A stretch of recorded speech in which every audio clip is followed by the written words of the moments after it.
ചെമ്പ് പേടകവുമായി കത്തനാർ കാട്ടുവഴിയിലൂടെ പള്ളിയിലേക്ക് നടക്കുകയായിരുന്നു. സമയം അർദ്ധരാത്രിയോടടുത്തിരിക്കുന്നു. 4-ാം യാമത്തിലേക്ക് കടക്കുകയാണ്.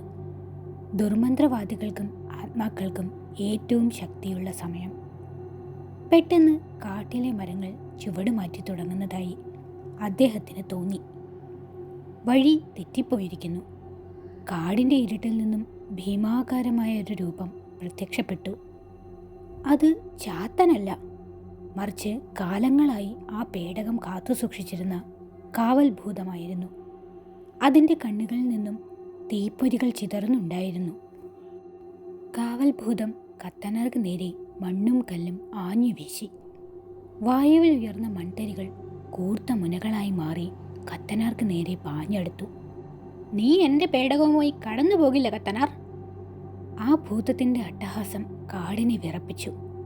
കത്തനാർ തൻ്റെ മന്ത്രവടി നിലത്താഞ്ഞുകുത്തി. "ഈ ഭൂമി എൻ്റെ കർത്താവിൻ്റേതാണ്. ഇതിൽ അധർമ്മത്തിന് സ്ഥാനമില്ല." അദ്ദേഹം വലിയൊരു പ്രകാശവലയം തനിക്ക് ചുറ്റും തീർത്തു. കാവൽ ഭൂതത്തിൻ്റെ മാന്ത്രിക വിദ്യകൾ ആ പ്രകാശവലയത്തിൽ തട്ടി തകർന്നു. യുദ്ധം മുറുകുകയായിരുന്നു. കത്തനാർ തൻ്റെ ജപമാല ഉയർത്തിപ്പിടിച്ച് പഴയ നിയമത്തിലെ വചനങ്ങൾ ഉറക്കെ ചൊല്ലാൻ തുടങ്ങി. ചുറ്റുമുള്ള വവ്വാലുകൾ താഴെ വീണ് ചത്തു. കത്തനാർ പേടകം നിലത്ത് വെച്ച് അതിനു മുകളിൽ തൻ്റെ കുരിശുറപ്പിച്ചു.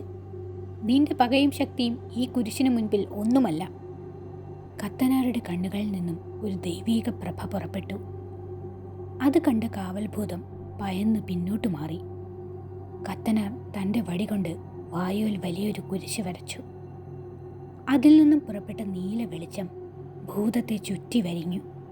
ഭൂതം വായുവിൽ അലിഞ്ഞ് ഇല്ലാതാകാൻ തുടങ്ങി. അതിൻ്റെ അവസാനത്തെ അലർച്ചയോടെ കാട് ശാന്തമായി. കത്തനാർ പേടകം തുറന്നു. അതിനുള്ളിലെ സ്വർണ്ണാഭരണങ്ങൾ പ്രകാശിക്കാൻ തുടങ്ങി. പക്ഷേ കത്തനാർ കണ്ടത് അതൊന്നുമല്ല. ആ പേടകത്തിൻ്റെ അടിയിൽ ഒരു പഴയ താളിയോലയുണ്ടായിരുന്നു. ആ മനയുടെ വരും തലമുറയെ നശിപ്പിക്കാൻ വേണ്ടി എഴുതിയ ഒരു കൊടും ശാപപത്രം. കത്തനാർ ആ ഓല തൻ്റെ വടികൊണ്ട് കത്തിച്ചു കളഞ്ഞു. അതോടെ ആ കുടുംബത്തിനു മേലുണ്ടായിരുന്ന നൂറ്റാണ്ടുകളുടെ ശാപം കത്തിയമർന്നു. കിഴക്ക് വെള്ള കീറി തുടങ്ങി. 4-ാം യാമം അവസാനിച്ചു. കത്തനാർ പള്ളിയിലേക്ക് നടന്നു. പള്ളിമുറ്റത്തെത്തിയപ്പോൾ അദ്ദേഹം ആ ചെമ്പ് പേടകം പള്ളിക്കുളത്തിലെ വെള്ളത്തിലേക്ക് എറിഞ്ഞു. അത് പതുക്കെ താഴേക്ക് പോയി മറഞ്ഞു. മനയിലെ പെൺകുട്ടിയും കുടുംബവും സുരക്ഷിതരാണെന്ന് അദ്ദേഹത്തിന് തോന്നി. പള്ളിമണി മുഴങ്ങി. കത്തനാർ അകത്തേക്ക് കയറി പ്രാർത്ഥിക്കാൻ തുടങ്ങി. എന്നാൽ പള്ളിയുടെ ജനാലയ്ക്കൽ ഒരു നിഗൂഢമായ കൈയടയാളം പതുക്കെ തെളിഞ്ഞു വരുന്നത് ആരും കണ്ടില്ല.